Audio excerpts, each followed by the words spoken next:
नमस्कार, राम राम। स्वागत है आप सभी का इस क्लास में। तो जैसा कि आपने देख लिया, जो रीट है उसका रिजल्ट आ चुका है और अब बहुत से साथियों का जो रीट है वो क्लियर हो गया होगा। उनको बहुत बहुत शुभकामनाएं।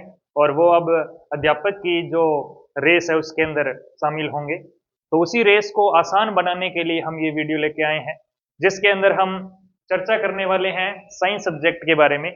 जैसा आपने वीडियो देख लिया होगा, मैथ्स के बारे में आपको रंजीत सर ने अवगत करवाया था, जो लेवल 2 मैथ साइंस के जो अध्यापक है उनके लिए।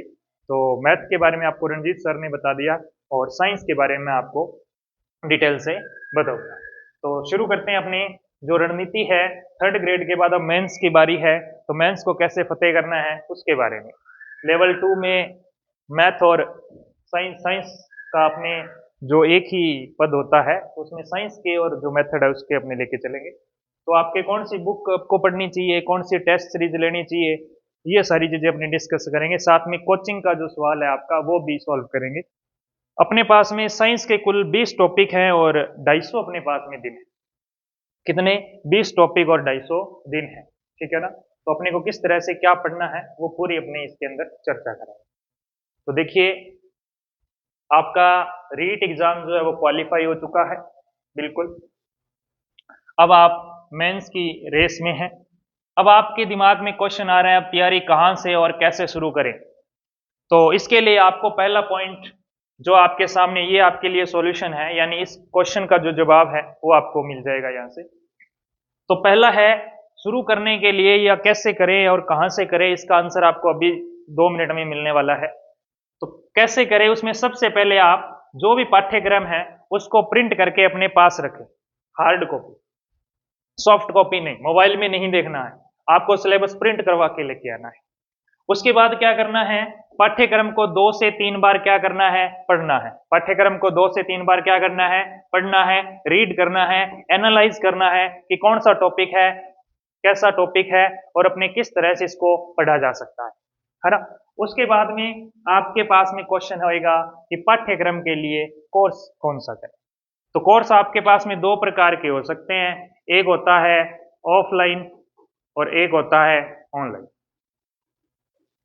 अगर मैं अपने एक्सपीरियंस से बताऊं तो आपको जो ऑनलाइन कोर्स है वो ज्वाइन करना चाहिए। इसके क्या क्या फायदे हो सकते हैं, इसके फायदा ये है, पहला फायदा आपका समय जो है वो बचेगा। दूसरा फायदा, आप किसी भी टॉपिक के अंदर कोई दिक्कत हो जाती है, समझ में नहीं आता, एक बार में आप भूल जाते हो, तो उसको दोबारा देख सकते हो। ये बहुत बड़ी इसके अंदर जो फायदा है, फैसिलिटी जो है आपको मिलती है। ऑफलाइन में ये फैसिलिटी आपको नहीं मिलेगी। इसके अलावा ऑनलाइन के और भी बहुत सारे कुछ आपके फायदे हैं जो कि ऑफलाइन में आपको नहीं मिलते। वैसे अगर किसी को लगता है कि मेरा तो सब्जेक्ट बहुत डाउन है, मुझे तो बिल्कुल भी नहीं पता है, मैं ऑफलाइन करूंगा ही करूंगा, उसको एक हिदायत है कि अपने निःशुल्क बैच जो है वो शुरू कर रहे हैं। एक बार आप इस संतवीर सर यूट्यूब चैनल पे जुड़ के उन वीडियोज को देखें, उस कंटेंट को देखें, और आपको अगर समझ में आता है अच्छे से, आपको कंटेंट अच्छा लगता है, आपको लगता है कि हम यहाँ से पढ़ सकते हैं, तो आप इस चैनल को सब्सक्राइब कर लें और यहाँ से आप पढ़ सकते हैं। ठीक है, ये तो बात हो गई अपने किसके बारे में, पाठ्यक्रम के बारे में और निःशुल्क बैच के बारे में, यानी कहाँ से पढ़ना है। अब अपनी बात करते हैं सिलेबस की। तो अपने पास में अगर अपने अध्यापक L2 की बात करें, मैथ साइंस की बात करें, यहाँ पे विज्ञान लिखा हुआ है, अपने विज्ञान की चर्चा कर रहे हैं, तो मैथ साइंस में टोटल क्वेश्चन 120 आते हैं और 20 जो है टीचिंग मेथड के, टोटल 140 है। इसमें से अगर अपने विभाजित करें, मैथ वालों के पास में 70, यानी कि 60 + 10 चले जाएंगे, और अपने साइंस की इससे कितने बच जाएंगे, 70, जो कि 60 + 10 हो जाएंगे। तो अपने यहाँ पे जो सिलेबस है वो 60 नंबर का है, 10 नंबर आपके टीचिंग मेथड के। ठीक है, तो अपने पास सिलेबस जो है वो 3 हिस्सों में है। एक फिजिक्स होता है अपने पार्ट, एक केमिस्ट्री और एक बायो है। एक आपके पास में फिजिक्स होगा, एक केमिस्ट्री होगा और एक क्या होगा, बायो। इनमें से सबसे ज्यादा जो क्वेश्चन आते हैं वो बायो पार्ट से आते हैं। और बायो पार्ट ऐसा पार्ट है जो कि बिल्कुल आपके आसान है, यानी आप थोड़ा सा अगर अच्छे से पढ़ते हो तो ये क्लियर कर सकते हो। उसके बाद में केमिस्ट्री और आपके फिजिक्स आ जाती है। अब यहाँ पे आपके पास में टोटल टॉपिक कितने हैं, 20 टॉपिक हैं।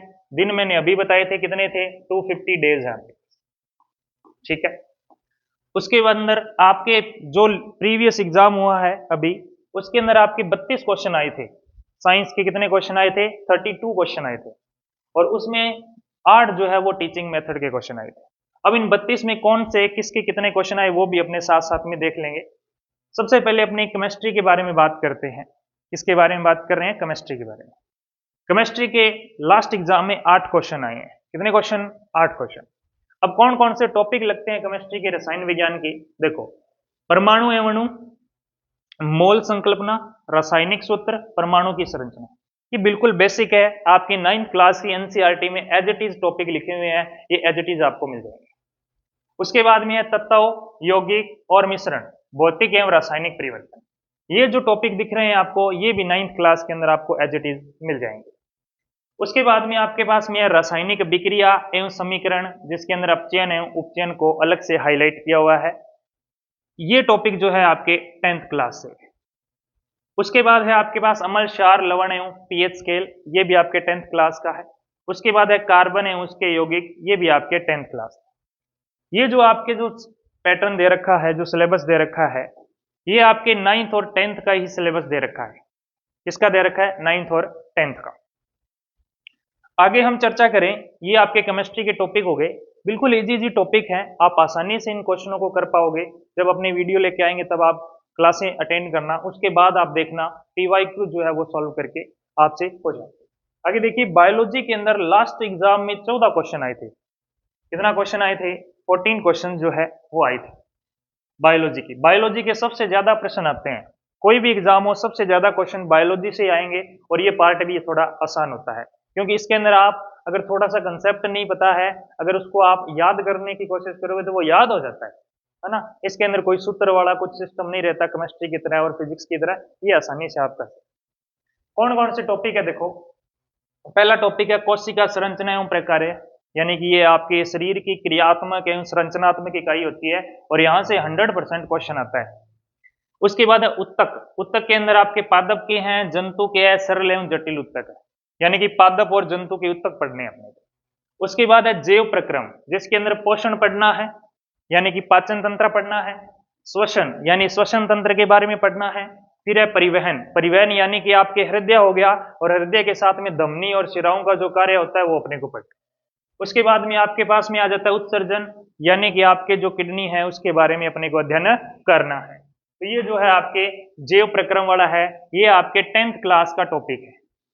उसके बाद है नियंत्रण एवं समन्वय, कंट्रोल एंड कोऑर्डिनेशन के बारे में पढ़ना है, यानी इसके अंदर आपके ये पूरा दिमाग है, यानी ये खोपड़ी है ना, इसके नीचे जो बैठा हुआ है उसके बारे में पढ़ना है, यानी कि इसके अंदर मस्तिष्क जो है वो किस तरह से काम करता है, ये पूरा सिस्टम जो है वो अपने पढ़ने वाले हैं। उसके बाद क्या आएगा, जीवों में जनन। जनन में हार्मोन की क्या क्या भूमिका होती है, हार्मोन किस तरह से सहायता करता है, ये सारी चीजें अपने को पढ़नी है। उसके बाद है सूक्ष्म जीवों में फैलने वाले रोग और संक्रामक रोग।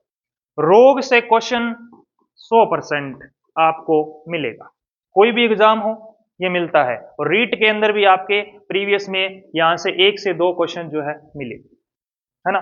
आगे है जैव रासायनिक चक्रण। उसके बाद है भोजन के प्रमुख अवयव, इनकी कमी से होने वाले रोग और संतुलित भोजन, इसके बारे में अपने को पढ़ना है। ये एक अच्छा टॉपिक है, वैसे ये आपके सिलेबस के लिए भी अच्छा है और आपकी लाइफ के लिए भी अच्छा है, क्योंकि आपके दैनिक जीवन में इससे संबंधित बहुत सारी बीमारियां होती है, उनसे आप बच सकते हो। उसके बाद देखो, फिजिक्स की बात करें तो फिजिक्स जो है इसके अंदर आपके टोटल पिछली बार जो है 10 क्वेश्चन आए थे। कितने क्वेश्चन आए थे, 10 क्वेश्चन, जिसके अंदर आपके टॉपिक है बल एवं गति के नियम, बल एवं गति के नियम। उसके बाद है विद्युत धारा, परिपथ, ओम का नियम, प्रतिरोधों का संयोजन, विद्युत धारा के तापीय, रासायनिक एवं चुंबकीय प्रभाव। उसके बाद है गुरुत्वाकर्षण, केपलर के नियम, उत्प्लावकता, आर्किमिडीज का सिद्धांत। उसके बाद ताप एवं ऊष्मा, तापमापी एवं ऊष्मा संचरण। उसके बाद अपने पास में आने वाला है प्रकाश से संबंधित जो टॉपिक आता है, आपके 10th क्लास का ही है ये, प्रकाश का परावर्तन, गोलीय दर्पण, प्रकाश का अपवर्तन, गोलीय लेंस, मानव नेत्र, दृष्टि दोष। इससे आपके पिछली बार 2 क्वेश्चन आए थे। कितने क्वेश्चन, 2। फिर आपके पास में ध्वनि, और लास्ट टॉपिक है सौरमंडल, जिसमें चंद्रमा, तारे, सौर परिवार, सूर्य ग्रह, धूमकेतु और तारामंडल के बारे में अपने को अध्ययन करना है। तो ये जो था आपके पास में, ये आपके साइंस का सिलेबस, जिसके अंदर आपके फिजिक्स, केमिस्ट्री और बायो को मिला के टोटल 20 टॉपिक थे, और इनमें से कितने क्वेश्चन आए वो अपने डिस्कस कर लिया है। आगे आपका एक क्वेश्चन आता है कि बुक्स कौन सी पढ़ें, साइंस के लिए बुक्स कौन सी पढ़ें। तो इसके लिए जो मेरा अनुभव है उसके अकॉर्डिंग अगर मैं आपको बताऊं, तो बुक्स के लिए 9th और 10th के लिए जो 3 से 4 साल पहले आपके आरबीएसई बोर्ड खुद बुक्स को पब्लिश कर रहा था, उस समय आपकी अगर 9-10 की बुक मिल जाती है तो आपको जो सिलेबस है उसकी हेडिंग जो है एज इट इज इस बुक में से सीधी की सीधी मिल जाएगी, और जो जो चैप्टर आपके लगते हैं वो आप उनको पढ़ सकते हैं। ये मिल जाए तो बहुत अच्छी बात है। अगर फिर भी कोई आपको दिक्कत आती है तो हम टेलीग्राम चैनल संतवीर सर पर इसको अपलोड करवा देंगे। इसके बाद में अगर आपके पास में ये बुक्स नहीं मिल रही है तो आप 8th, 9th और 10th की एनसीईआरटी जो अब लेटेस्ट जो बुक चल रही है वो बुक्स आप पढ़ सकते हैं। यानी कि इन बुक से बाहर आपके जो क्वेश्चन है वो नहीं जाएंगे, इन्हीं में से लाइनें जो है एज इट इज उठती है। आप इसका मतलब आपके माइंड में ये क्वेश्चन आ रहा होगा तो हम इसको कैसे चेक करेंगे, हम कैसे मान लें कि यही आपके लिए मतलब 8th, 9th, 10th सफिशियंट रहेगी, हम कैसे मान लें। इसके लिए प्रूफ है आपके लिए। प्रूफ करने के लिए क्या कर सकते हैं, PYQ क्वेश्चन है वही प्रूफ दे सकते हैं। भी पहले वाले क्वेश्चन पढ़ेंगे अपने को पता लग जाएगा बुक में से है या नहीं। इसके लिए आप क्या करो, आपको कहीं भटकने की जरूरत नहीं है। आप दिशा 2020 की बुक आती है, दिशा पब्लिकेशन की दिशा 2020 विज्ञान की है क्या आती है, किताब आती है जिसमें आज तक जितने क्वेश्चन आए हुए हैं ना वो सारे दे रखे हैं, और वो क्वेश्चन पढ़ लेना और ये बुक पढ़ के देख लेना, आपको पता लग जाएगा कि कितने इनमें से क्वेश्चन आते हैं। तो बात समझ आ गई होगी कि अपने को बुक्स कौन सी पढ़नी है, कहाँ से पढ़ना है, आपका सिलेबस क्या है, ये सारी चीजें अपने देख ली। अब बात आती है कि हमने पढ़ भी लिया, बुक्स भी पढ़ ली, हम जांच कैसे करेंगे हमें कितना आता है कितना नहीं आता है।